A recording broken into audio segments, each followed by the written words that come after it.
चाहते हैं।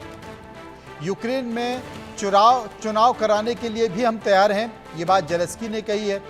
पुतिन से बातचीत के लिए भी मैं तैयार हूं, ये बात जेलेंस्की ने कह दी है। युद्ध रोकना बेहद जरूरी है, जेलेंस्की कहते हैं। त्रिपक्षीय बातचीत के लिए भी वो तैयार है, अगर चाहें तो तीनों पक्ष एक साथ बैठ सकते हैं, बातचीत के लिए तैयार हैं। ये जो बयान है ये बहुत सकारात्मक संदेश देते हैं प्रदीप जी।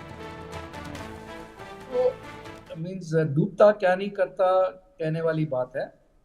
अब मैंने जैसे आपको कहा पहले, क्योंकि जेलेंस्की को वेस्टर्न पावर्स ने उसको राष्ट्रपति बनाया है, तो अब वेस्टर्न पावर्स को समझना जरूरी है। जैसे अमेरिका समझ गया, जैसे पिछले टाइम जब जेलेंस्की आए थे यहाँ पर, तो ट्रंप ने कहा था ये डिक्टेटर है और वर्ल्ड वॉर 3 स्टार्ट कर देगा वगैरह, काफी चीजें कही थी। अब जेलेंस्की को पावर में रहना का मतलब ये है कि कोई समझौता होना बहुत ही मुश्किल है या नामुमकिन है, क्योंकि वो अड़ा हुआ है। और उसका मीन्स वहां पर करप्शन का भी बहुत ज्यादा वो प्रॉब्लम चल रही है। इतना ज्यादा एड आया है, इतनी ज्यादा वहां पर मीन्स करप्शन है कि उसका अभी जब खुलासा शुरू होगा तो बहुत ज्यादा खुलासा होगा। अब वो डिक्टेटोरियल कंट्रोल कर रहा है। अब इलेक्शन अगर फ्री एंड फेयर होंगे तो अलग बात है, बट या होने देंगे या नहीं होने देंगे, उनको तो एक पपेट चाहिए।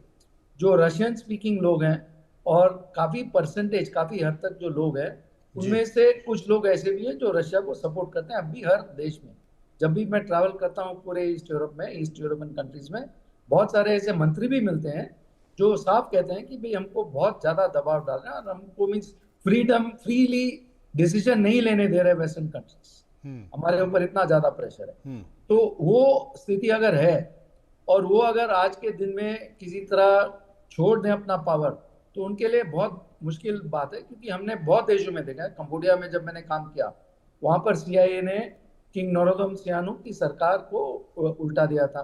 चिली में जैसे जब मैंने काम किया, वहां पर जो आयंदे की सरकार थी, राष्ट्रपति थे, उनको मरवा दिया था। और वहां पर वो एक एयरफोर्स जनरल को ले आए थे जिनको प्रेसिडेंट बनाया था, जो फिर उसको बाद में बहुत प्रॉब्लम्स हुई और फिर जेल में डाल। तो बहुत सारे देशों में इन्होंने ऐसे रेजीम चेंज करवाए हैं, तो इनके लिए ये बहुत आसान चीज है सोचना। और यूक्रेन में भी इन्होंने करवाया।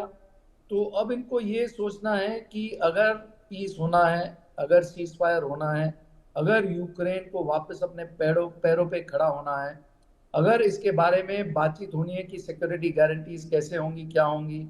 नाटो में तो होने का चांस इसका वो साफ हो जाना जी चाहिए कि जी जी चांस नहीं है। बट अगर यूक्रेन की रिकवरी करवानी है, रिकंस्ट्रक्शन करवाना है, जो बहुत सारे साल लगेंगे और बहुत ज्यादा राशि लगेगी, तो वो सब बातें शुरू होने के लिए एक नया राष्ट्रपति चाहिए उनको, एक और नया उसकी राष्ट्रपति आवश्यकता है। चाहिए, लेकिन संकेतों के तौर पर कुछ संकेत ऐसे ही मिल रहे हैं। बहुत बहुत शुक्रिया करेंगे प्रदीप जी का, शुक्रिया करेंगे सुधाकर जी का, जो इस पूरे मामले पर विस्तार से चर्चा कर रहे थे। लेकिन